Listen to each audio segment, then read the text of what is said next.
오늘 우리에게 주시는 하나님 말씀 신약성경 로마서 8장 5절부터 8절 말씀이 되겠습니다. 신약성경 제가 가진 책으로 249페이지에 있습니다. 신약성경 249페이지 로마서 8장 5절부터 8절 말씀입니다.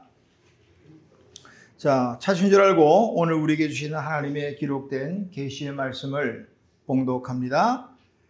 육신을 따르는 자는 육신의 일을, 영을 따르는 자는 영의 일을 생각하나니 육신의 생각은 사망이요 영의 생각은 생명과 평안이니라. 육신의 생각은 하나님과 원수가 되나니 이는 하나님의 법에 굴복하지 아니할 뿐 아니라 할 수도 없음이라. 육신에 있는 자들은 하나님을 기쁘시게 할 수 없느니라. 아멘. 자리에 앉으시기 바랍니다. 하나님 아버지 은혜를 감사합니다. 새롭게 시작하는 2월 첫 번째 주일 예배로 하나님께 예배하는 중에 이제 하나님의 말씀 앞에 섰습니다. 하나님, 2월 한 달도 늘 하나님 말씀 앞에 살아갈 수 있도록 은혜를 베풀어 주시옵소서. 오늘도 주어진 귀한 본문의 말씀을 통해서 하나님 하시고자 하는 말씀을 마음껏 말씀하시고 저희들은 그 하나님의 말씀 앞에 귀 기울여 듣겠습니다. 하나님, 오늘도 귀하고 복된 말씀의 잔치가 되게 하옵소서. 예수님의 이름으로 기도하옵나이다. 아멘. 자, 우리 앞에 옆에 계신 분들 이렇게 인사할까요? 2월도 승리하시기 바랍니다. 2월도 승리하시기 바랍니다. 혹시라도 오늘 참석 못하고 영상으로 예배하는 중에 분 중에 육신의 연약함이 있는 분들이 있다면 자리 털고 일어나시기를 주님의 이름으로 축원합니다. 벌써 고전이 된 듯한 느낌을 갖는 책 가운데 리그 워렌 목사님의 목적이 이끄는 삶, 고전된 것 같죠? 사실 얼마 되지 않았는데요. 리그 워렌 목사님이 목적을 이끄는 삶, 목적이 이끄는 삶의 8번째 장의 제목이 하나님의 기쁨을 위해 계획되었다. 이 제목입니다. 우리 인생이 하나님을 기쁘시게 하기 위해서 계획되었다. 이 말씀이죠. 자, 그 말씀을 잠깐 소개하면요. 우리는 하나님의 기쁨을 위해 계획되었다. 하나님은 우리를 창조하실 필요가 없었다. 하지만 당신의 기쁨을 위해 우리를 창조하기로 선택하셨다. 그래서 하나님의 유익, 하나님의 영광, 하나님의 목적, 그리고 하나님의 즐거움을 위해 우리는 존재한다. 하나님께 기쁨을 드리는 것, 그분의 목적을 위해 사는 것이 우리 삶의 첫 번째 목적이다. 그러니까 리그 워렌 목사님의 말인즉 인생의 목적은 하나님을 기쁘시게 하는 것이다. 굳이 이거는 리그 워렌 목사님뿐이 아니라도 우리도 잘 알고 있는 내용이죠. 인생의 첫 번째 되는 중요한 목적은 하나님을 기쁘시게 하는 것이라. 성경에서도 여러 곳에서 우리 인생이 하나님을 기쁘시게 해야 된다 하고 말씀합니다. 자, 사도 바울이 고린도 교회에 보낸 편지에서 이렇게 쓰고 있어요. 고린도후서 5장 9절에 보니까 그런즉 우리가 몸으로 있든지 떠나든지 주를 기쁘시게 하는 자가 되기를 힘쓰노라. 몸으로 있든지, 다른 말로 하면 살든지 떠나든지 죽든지, 그러니까 우리 삶이 살아도 죽어도 하나님의 기쁨을 위해서 힘써야 된다. 이 말씀을 하고 있죠. 그런가 하면 에베소서 5장 10절에 말씀합니다. 주를 기쁘시게 할 것이 무엇인지 시험하여 보라. 오늘 점심 혹시 뭐 드시려고 계획을 하고 계신지 모르겠어요. 하나님이 뭘 어떤 걸 하면 하나님이 좋아하실지, 기뻐하실지. 하나님 짜장면 좋으세요? 짬뽕 좋으세요? 한번 하나님 기쁘시게 할 게 뭔가 시험해보라 이 말이에요. 히브리서 11장 6절입니다. 믿음이 없이는 하나님을 기쁘시게 하지 못하나니.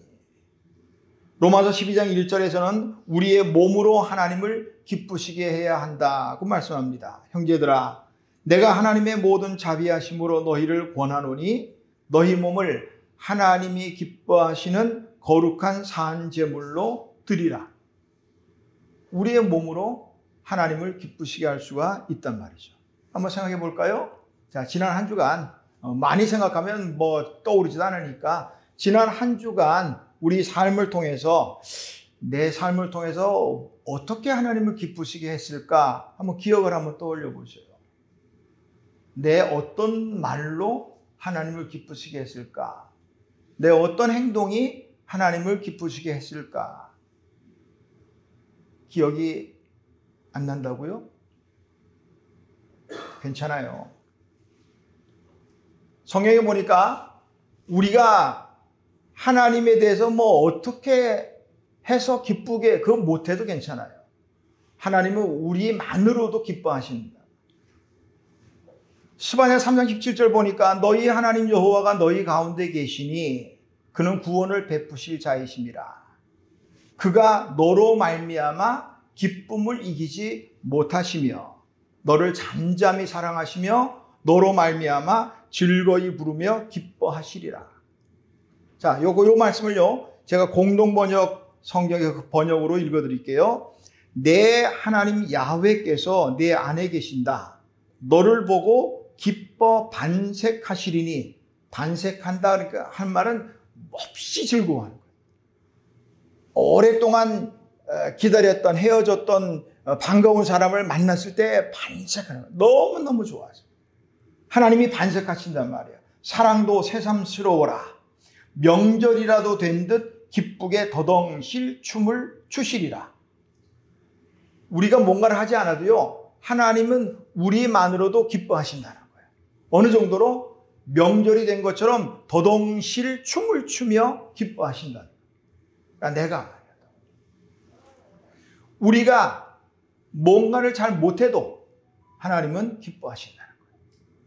우리가 안 해도 설령 하나님은 기뻐하신다. 공부를 못해도 좀 잘 못났어도 가난해도 병들었어도 하나님은 나를 기뻐하신다. 아멘. 우리 옆에 사람 인사할까요? 하나님은 당신을 기뻐하십니다. 하나님은 늘 인사를 할 때 당신을 그러면 또 옆에 사람 보고 무조건 당신이라면 안 돼요.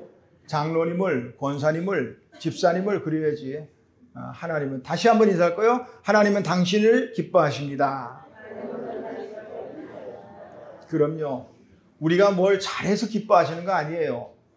만약에 우리가 뭘 잘해야만 하나님이 기뻐하신다면, 뭔가 대단한 일을 해야만 하나님이 기뻐하신다면 우리 가운데 하나님을 기쁘게 할 사람이 몇 명이나 되겠어요?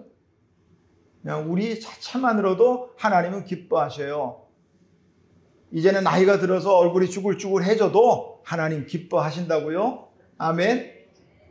자, 우리 자체만 가더라도 하나님이 기뻐하시니까 뭐 됐다. 오늘 설교 끝. 하면 얼마나 좋을까.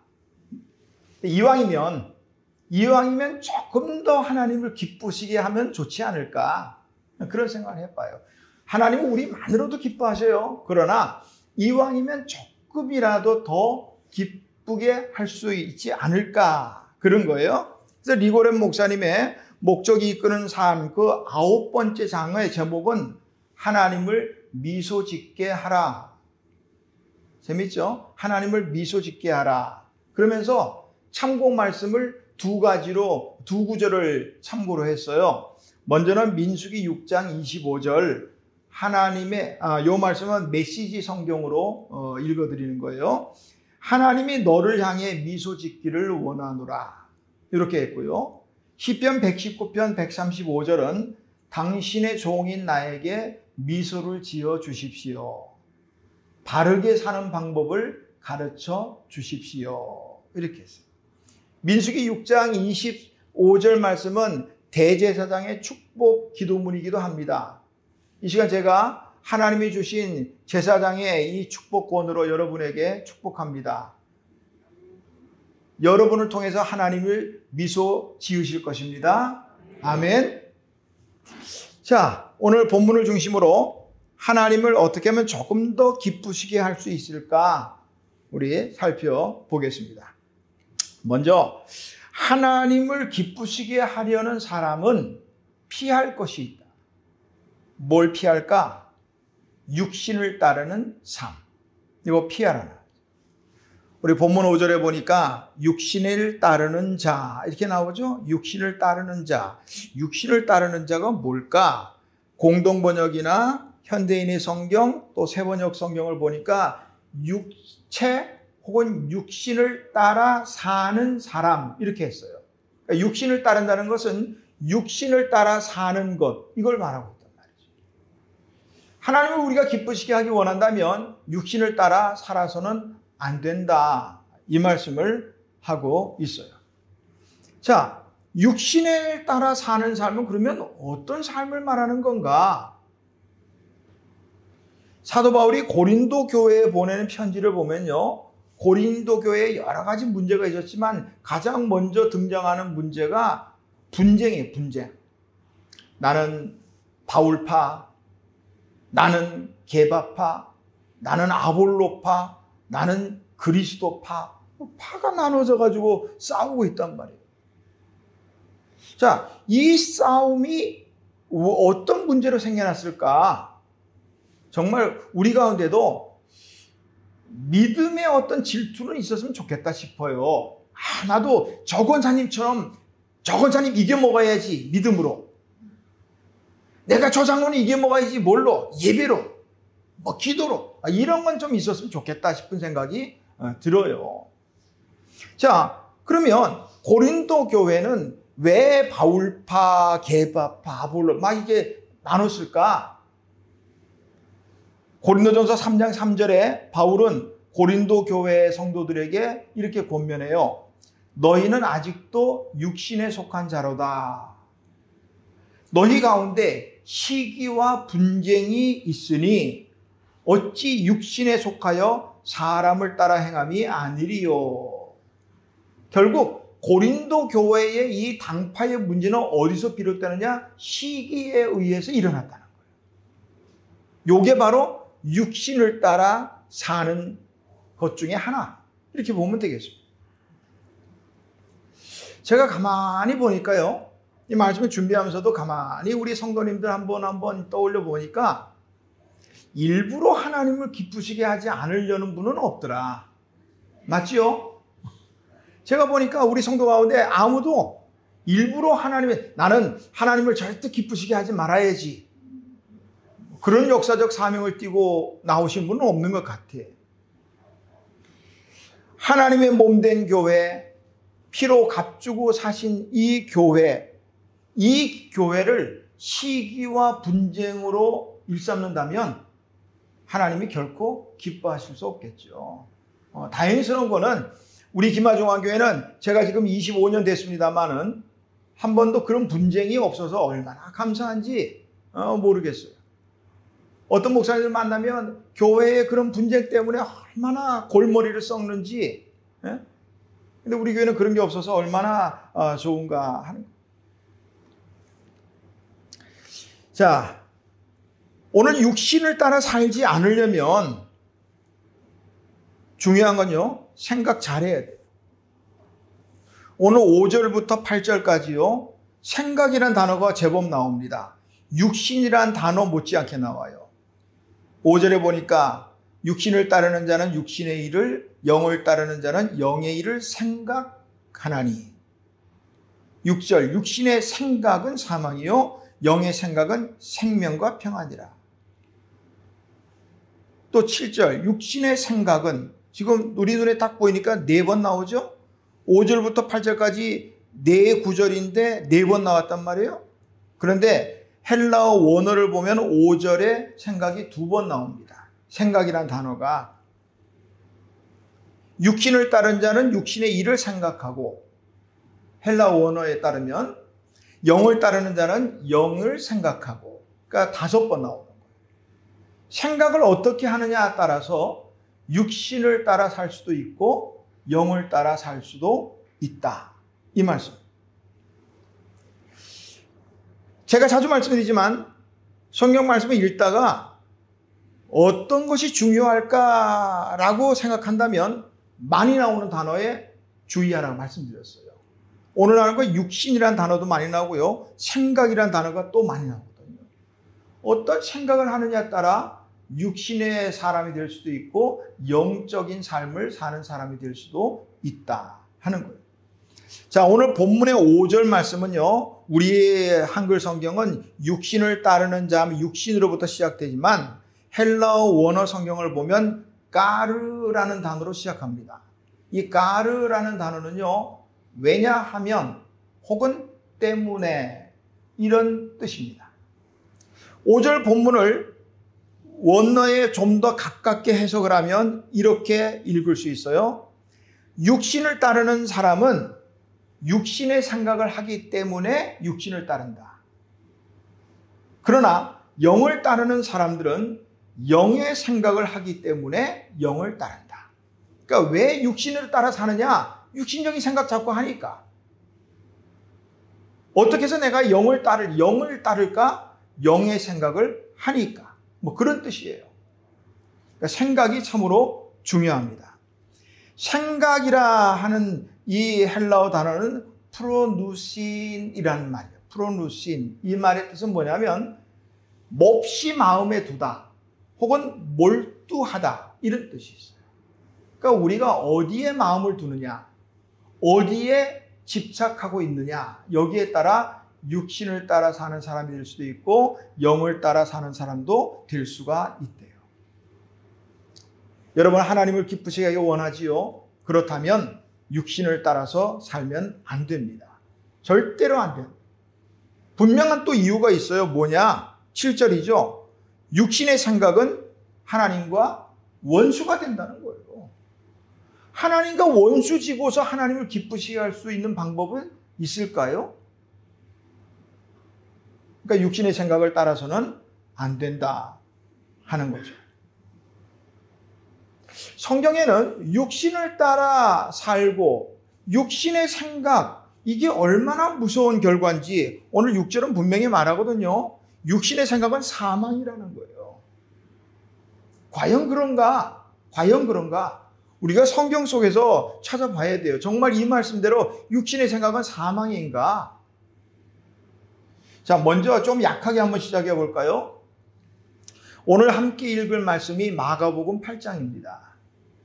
안 읽어보셨으면 오늘 가서 또 오늘 분량을 읽어보시기 바라요. 마가복음 8장에 어떤 내용이 나오냐면 예수님께서 제자들에게 사람들이 나를 누구라고 하느냐? 그 다음에 제자들에게 묻습니다. 그러면 너희는 나를 누구라고 하느냐? 그랬더니 베드로가 척 말하죠. 주는 그리스도십니다. 마태복음에 의하면 주는 그리스도시요 살아계신 하나님의 아들이십니다. 그러니까 위대한 신앙의 고백이 나옵니다. 어쨌든 이 고백이 있은 후에 비로소 예수님께서 제자들에게 말씀하셔 인자가 이제 고난을 받고 장로들과 대제사장들과 서기관들에게 버림받아 죽임당하고 그리고 사흘 만에 다시 살아날 것이다. 이 말씀을 하니까 베드로가 갑자기 펄쩍 뛰면서 어디 나오는 말일까요? 공동번역은 그렇게 말하고 있어요. 강력하게 항변했다. 우리 개역 개정은 말하지만 공동번역은 펄쩍 뛰었다고 말하고 있습니다. 인자가 고난을 받고 죽을 것을 말하는데 베드로가 펄쩍 뛰면서 말렸다는 거예요. 주여 그리 마옵소서. 이 일이 결코 죽게 미치지 아니하리이다. 안 된다는 거예요. 안 된다는 거예요. 성경은 이렇게 부드럽게 기록했지만 성격상으로 볼 때는 우리 표현으로 하면 내가 살아있는 한은 그런 일이 일어나지 않을 겁니다. 분명하게 펄쩍 뛰면서 얘기했죠. 주님을 정말 사랑하는 바야 베드로가. 그러니까 이렇게 말하죠. 제가 예수님이라면 베드로 너밖에 없다 이놈아. 응? 너밖에 없다. 너 수제자 해라. 그럴지도 모르겠어요. 근데 주님의 그 반응이요. 전혀 그렇지 않았어요. 사탄아! 내 뒤로 물러가라. 사탄아, 내 뒤로 물러가라. 내가 하나님의 일을 생각하지 않고 도리어 사람의 일을 생각하는도다. 그러고 보면요. 사탄이 그렇게 멀리 있지 아는 것 같아요. 우리 잘못 생각하면 그 자리가 사탄이에요. 분명히 베드로는 주님을 위해서 한 것이겠지만 그거는 사탄의 생각이라는 거예요. 예수님이 오신 것은 우리 죄인들을 위해서 죽기 위해서, 그래서 구원하기 위해서 오셨는데 안 된다는 거죠. 그러니까 그게 결국 사탄의 일이다 이 말이죠. 자, 조금 더 들어가 볼까요? 정말로 육신의 생각은 사망을 낳는가? 사도행전 5장에 가면 아나니아와 삽비라 부부가 나타납니다. 초대교회에 성령이 충만하니까 일어나는 일 중에 하나가 뭐냐면 사람들이 내 것을 내 것이라고 고집하지 않게 됐어요. 가진 자들은 집 팔고 땅 팔고 해가지고 교회에다 다 바칩니다. 그러니까 교회는 필요한 자들에게 또 나눠주는 거예요. 이런 멋진 사회가 일어났단 말이에요. 자, 아나니아 삽비라 부부도 동했어요. 감동이 생겼어요. 그래서 팔았는데 거기까지는 좋은데 팔고서 전부를 가져오지 않고 어느 정도 감추어 두고 어느 정도 일부만 가지고 와서는 이게 전부입니다 하고 가져온 거예요. 그러니까 성령을 속이는 일이 되었죠. 육신의 생각입니다. 그들이 왜 감추어 두는지 알 수는 없어요. 오늘처럼 보험 제도가 잘 돼 있으면 내가 암이라도 걸리면 또 사고라도 나면 보험 처리하면 되지라고 생각하는데 당신은 그런 게 없었으니까 혹시라도 내게 일어날 어떤 불상사를 대비하기 위해서 빼놓았을 수도 있겠지요. 결국 육신의 사람의 생각이라 이 말이에요. 그리고 그 생각의 결과는 그날 부부가 같이 죽었습니다. 육신의 생각은 사망이라니까요. 하나님의 마음에 합했다고 사는 사람 다윗이 있죠. 어느 날 궁전에서 이렇게 돌아보다가 목욕하는 여인을 발견하게 돼요. 그리고 그 여인을 자신의 것으로 취하고 맙니다. 몰라서가 아니에요. 사무엘하 11장 3절 보니까 다윗이 사람을 보내 그 여인을 알아보게 하였더니 그가 아뢰되 그는 엘리암의 딸이요 햇사람 우리아의 아내 밧세바가 아니니까. 몰라서가 아니에요. 사람 시켜가지고 누구냐 다 알아봤어요. 했더니 자신의 충실한 부하 우리아의 아내라. 그걸 알면서도 취한 거예요. 도대체 무슨 생각이었을까요?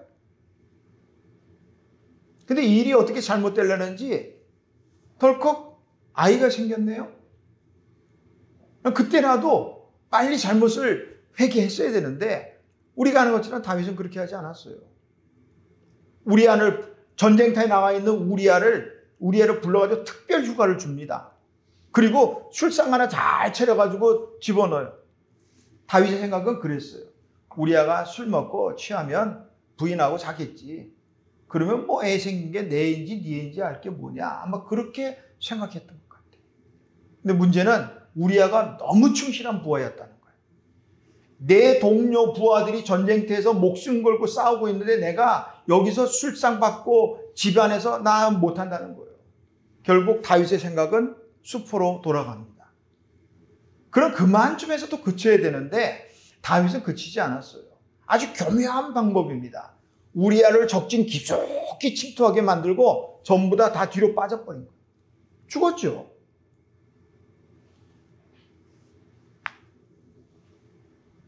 우리아만 죽었나? 그렇진 않아요. 다윗과 밧세바 사이에 태어난 그 아이들 하나님은 거두어 가십니다. 육신의 생각은 결국 사망이라는 거예요. 우리가 어떤 일을 행하기 전에 생각하자고요. 내 이 생각에 의해서 일어난 네 행동이 하나님을 기쁘시게 하는 것인가? 한 번쯤 생각하자고요. 육신의 생각은 하나님께 원수가 되고 육신의 생각은 사망이라. 육신의 생각은 어떤 생각이고 육신에 속했다는 것은 무엇을 말하는 것일까? 자, 육신을 따른다. 육신의 사람. 좀 더 편하게 말하면 세상 사람, 뭐 이렇게 생각한다면 우리는 육신의 사람을 편하게 생각할 수 있어요. 마태복음 6장에 나오는 것처럼 무엇을 먹을까, 마실까, 몸을 위해서 무엇을 입을까, 이런 생각, 세상적인 그런 염려, 생각하는 사람들을 생각할 수 있어요. 뭐 전혀 틀렸다고 말할 수는 없습니다. 주님의 표현대로라면 무엇을 먹을까, 마실까, 입을까 이런 것들은 다 이방인들이나 하는 것이다. 너희는 그렇게 생각하지 말고 먼저 하나님의 나라와 의를 구해야 한다. 이렇게 말씀하죠. 그러니까 육신을 따른 사람은 뭘 먹을까, 입을까, 마실까 이런 것. 좀 더 나아가면 명예, 권세, 물질 등등을 댈 수 있겠죠. 그런 사람이 육신을 따르는 사람, 세상 사람이라고 생각할 수 있습니다.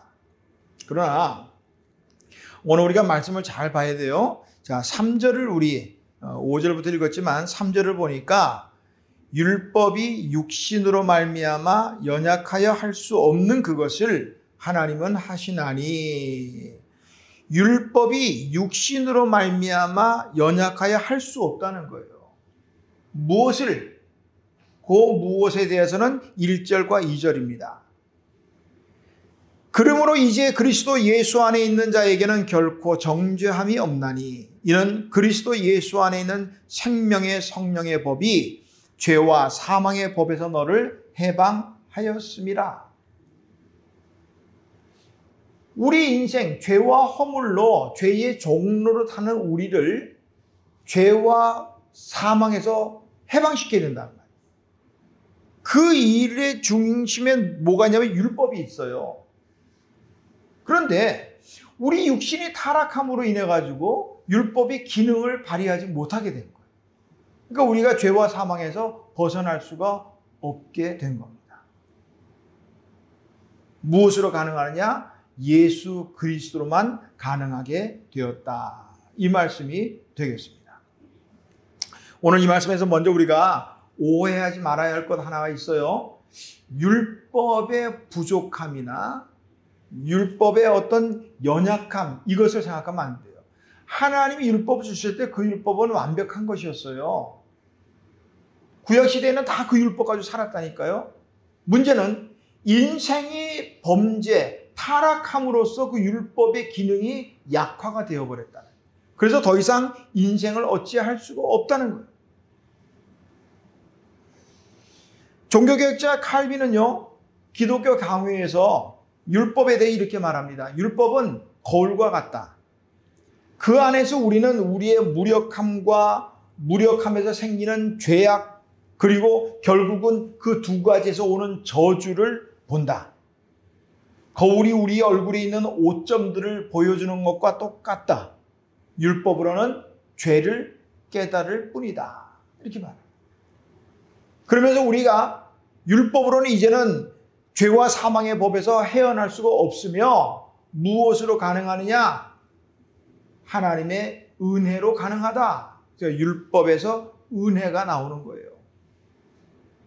그래서 칼빈의 5대 강령 가운데 하나가 뭐냐면 하나님의 불가항력적인 은혜, 또 다른 말로 하면 거부할 수 없는 은혜. 우리가 율법으로는 하나님을 기쁘시게 할 수가 없어요. 예수님 당시 보세요. 율법을 그렇게 철저히 지키려고 했던 바리새인들, 서기관들 맨날 혼만 나고 책만 받았거든. 화 있을진저 너희 서기관과 바리새인들이요. 율법으로는 하나님을 기쁘시게 할 수 없습니다. 무엇으로 되느냐? 은혜로 되는 거예요. 하나님을 기쁘시게 하기를 원한다면 은혜로 살아가시기를 주님의 이름으로 축원합니다. 하나님의 은혜로 살아가요.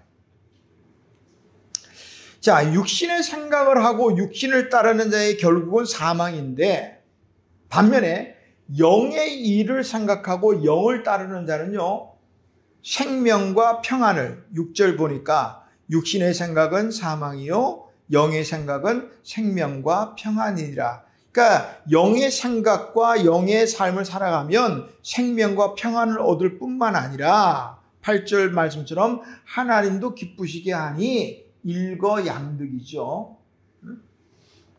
자, 그러니까 하나님을 보다 기쁘시게 하려면 영의 일을 생각해야 된다. 여기 이를 위해서 두 가지만 말씀드릴게요. 방향과 그 다음에 환경입니다. 하나님을 기쁘시게 하려면 먼저 우리 방향을 바꿔야 돼요. 육신의 생각은 그 방향이 있고요. 영의 생각도 방향이 있어요. 육신의 생각은 수평적이에요. 영의 생각은 수직적입니다.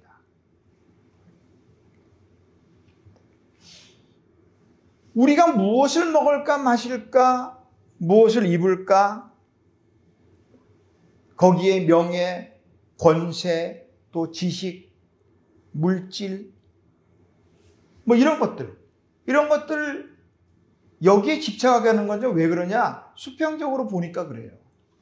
이렇게 보면 나보다 잘난 사람도 있고, 나보다 돈 많은 사람도 있고, 나보다 더 많이 배운 사람도 있고, 이렇게 수평적으로 보니까 다, 그래서 어떤 경우는 열등감도 느끼고, 또 어떤 경우는 내가 좀 낫다고 생각하면 교만해지기도 하고 그러는 거예요.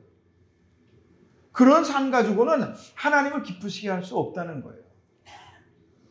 그 수평적인 시각을 수직으로 바꿔야 된다. 어떻게 바꾸지? 간단해요. 하나님의 눈으로 바라보는 거예요. 자, 이제 하나님의 눈으로 한번 생각해 볼까요? 하나님의 눈에 보시기에 가진 자와 덜 가진 자가 얼마나 다를까요? 삼성의 이재용 회장 가진 거 몇 조 원이 되니까 우리는 사실은 수평적으로 보면 상대도 안 돼요. 그 사람 그렇게 할 동안 난 뭐 했나 몰라? 그럴 수 있어요. 그래, 하나님 보시기에는 어떨까요? 수조 원 재산 가진 이재용이나 단 한 푼 없는 김대덕이나 두고 보시면 어떨 것 같아요? 짐작이 안 돼요? 표정들이 전혀 짐작이 안 되는 표정인데 똑같아요. 자, 어떤 사람은 잘 배워가지고 박사도 돼요. 어떤 사람은 하나도 못 배웠어요. 초등학교 간신히 나왔어. 우리가 볼 때는 엄청난 차이가 있죠. 수평적으로 볼 때는. 자, 그러면 이제 하나님의 눈으로 보면 어떨까요? 배운 너나 다 그래. 하나님 볼 때는 그래요. 이게 수직적인 시각이에요. 수평적으로 생각하니까, 수평적으로 바라보니까 저 열등감, 시기와 질투, 어떻게 하면 저보다 더 가질까 그냥 집착하고 그런 삶 가지고는 하나님을 기쁘시게 못한다니까요. 굳이 하나님의 시각 아니라도 좋겠어요. 자, 우리 빌딩을 한번 올라갈까요? 우리 김하나 이 철원군에는 높은 빌딩이 없어서 좀 서울 쪽으로 한번 나가보자고요. 저 63 빌딩 한번 올라가 보십시다. 자, 63 빌딩 올라가서 아래를 쭉 내려다 보자고요, 한번. 수많은 사람들이 걸어 다니겠죠. 그 많은 사람 가운데는 100억 재산 가진 사람도 있을 거고, 단칸방 하나도 없는 사람도 있을 거예요. 그 63 빌딩에서 내려다 보면 구분이 될까요? 없어요. 어떤 여자분은 미스 코리아 뺨치게 잘 예쁘게 있을 거고, 어떤 분은 안 그럴 수 있는데 63 빌딩 위에서 내려다보면 어떤 차이가 있을까요? 아무 차이가 없어요. 그러니까 시각을 바꿔야 돼요. 그러면 하나님을 기쁘시게 할 수가 있어요. 영의 생각은 수직적입니다. 그래서 사도 바울은 골로새서 3장 1절에서 이하에 이렇게 말합니다. 너희가 그리스도와 함께 다시 살리심을 받았으면 위의 것을 찾으라. 이 시각을 위로 보라는 거예요. 자꾸 수평적으로 옆을 쳐다보니까 나보다 잘난 사람, 나보다 더 많이 배운 사람, 나보다 더 많이 가진 사람 자꾸 보이니까 삶이 기쁘지도 않고 자기가 안 기쁜데 누구를 기쁘게 하겠어요? 위를 바라보자고요. 하나님 바라보면 아무것도 필요 없어요. 하나님 앞에 만약에 언제라도 가게 된다면 재산이 아무리 많은들 무슨 소용이 있겠습니까? 뭐 얼마나 많이 배워도 그게 무슨 소용이 있겠어요. 많이 배워가지고 지식 가지고 천국 가는 것도 아닌데. 하나님을 기쁘시게 하려면 또 하나 환경을 바꾸는 거예요. 환경. 자, 스스로 한번 생각해 볼까요? 스스로 생각하기에 나는 육신을 더 많이 따르는 것 같아 라고 생각될 수도 있어요. 그렇다면 내 주변 환경을 한번 돌아보세요. 사람은 환경의 지배를 받거든요. 내 주변에 어떤 일들이나 내 주변에 있는 사람들이 육신을 따르는 사람이 많은지 아니면 영을 따르는 사람이 많은지 살펴봐야 돼요. 내가 아무리 영으로 살려고 해도 내 주변, 내 가까이 있는 사람이 전부 육신 따라 사는 사람이 있다면 나 못 이깁니다. 그렇지 않아요? 설령 내가 육신을 따라 살려고 하다가도 내 주변에 있는 사람이 전부 영을 따르는 사람들이라 얘기하다 보면 아, 내가 잘못됐구나. 아, 내가 영을 따라 살아야지. 그러면 가는 거예요. 근데 주변의 환경을 바꿀 필요가 있어요. 자, 가장 가깝게 저는 다른 멀리 보지 마세요. 가장 가깝게 우리 가정 먼저 들여보자고요. 오늘부터 우리 가정이 변합니다. 오늘부터 우리 가정이 변합니다. 아멘. 변해야 돼요. 어떤 환경으로? 육신을 따르는 게 아니라 영을 따르는 가정으로 바뀐다 이 말이에요. 가장 기본적으로 가정에서 우리가 생활하거든요. 우리 가정 한번 진단해 볼까요? 우리 집은 육신을 따르는가 영을 따르는가? 그런 것 같기도 하고 아닌 것 같기도 하고. 퍼센테이지로 한번 해보세요. 우리 집은 육신을 따르는 건 몇 퍼센트고 영을 따르는 건 몇 퍼센트. 영을 따른다는 게 그냥 단지 행동으로 예배 시간에 앉아있는 퍼센트 그 정도밖에 안 되는 거 아니에요 또? 식사할 때 기도하는 것 정도? 지금 아동부가 어제부터 시작해서 내일까지 겨울 성경학교 합니다. 우리 선생님들 참 아이들에게 얼마나 열심히 믿음으로 또 부모 이상으로 사랑하는 마음으로 아이들 양육한다고요. 교회에서 백날 가르쳐봤자 소용없어요. 가정에서 육신의 일을 따라 계속 말하면 교회에서 일주일에 한 번 그 신앙의 양육 교육 가지고는요 못 이긴다니까요. 우리 자녀들 키우는 부모님들이요 아이들 시험 문제 하나 틀리더라도요 창조론 그 진화론에 답 쓰지 말라고 그러세요. 그거 영적이지 않아요. 성경에서 어디 진화론이 나와요? 하나님께서 창조하셨다고 그러잖아요. 근데 육신을 따라오면 시험 문제 하나 더 맞춰야 되니까 분명히 교회에서는 말씀으로는 하나님께서 창조하십니다. 아멘 아멘 아멘 해하고서 아이들에게는 야야 그거 틀리잖아. 진화론에 써야지. 그러지 말자고요. 우리 교회는 잘 모르겠지만 왜 고3만 되면 방학을 합니까? 교회를. 그거 다 육신을 따르기 때문에 그래요. 우리의 가정부터 바꿔야 돼요. 가정이 육신을 따르는 가정이 아니라 영을 따르는 가정으로 바꾸어야 된단 말이에요. 그러니까 우리 가정이 영적인 생각을 자꾸 할 수 있는 영적 생각 공장. 그러면 우리 자녀들이요 어디 가도 그 믿음 흐트러지지 않아요. 디모데전서 6장 11절에서 사도 바울은 디모데에게 그렇게 말해요. 너 하나님의 사람아. 너 하나님의 사람.